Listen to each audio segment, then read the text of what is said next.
ఇదొచ్చి previous షాట్‌కి continuation అనమాట. మేమైతే బర్కస్ రెస్టారెంట్‌కైతే వచ్చేసాము.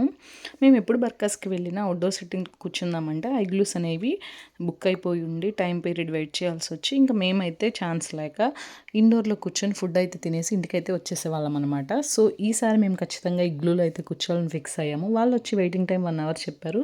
ఇంకా కిడ్స్‌ని ఈ విధంగా ఎంగేజ్ చేస్తూ ఫోటోస్ దిగుతూ ఈ విధంగా ఎలాగోలా మేనేజ్ చేసాము. 1 అవర్ అయితే కంప్లీట్ చేసి ఫైనల్‌గా ఇగ్లూ అయితే తీసుకున్నాం అనమాట. సో, మనకు కావాలి అన్నప్పుడు వెయిటింగ్ తప్పదు కదా! సో, మేమైతే ఎప్పుడూ ఇండోర్‌లోనే ఫుడ్ అనేది తీసుకున్నాము. ఈసారి అవుట్‌డోర్ ఎక్స్‌పీరియన్స్, ఆ ఇగ్లూ ఎక్స్‌పీరియన్స్ మేము కూడా ఫేస్ చేయాలని చెప్పి, దాని ఎక్స్‌పీరియన్స్ కూడా చూడాలని చెప్పి ఈ విధంగా అయితే ఉన్నాం. ఇంక వాళ్ళైతే సాంగ్స్ పెట్టారు. ఆ సాంగ్స్‌కి టింకు డాన్స్ వేస్తూ, కిడ్స్‌ని ఎంగేజ్ చేస్తూ ఎలాగోలా 1 అవర్ అయితే అక్కడ వెయిట్ చేస్తూ కంప్లీట్ చేసేసామనమాట. ఇంకోటి వాళ్ళు చెప్పిందేంటంటే, ఇగ్లూ గనక మీకు కావాలంటే ఫోన్ నెంబర్‌కి కాల్ చేసి బుక్ అయితే చేసుకోవచ్చన్నారు. అది వాళ్ళు వెళ్ళిన తర్వాత చెప్పారు. మాకైతే ఐడియా లేదు. So, next time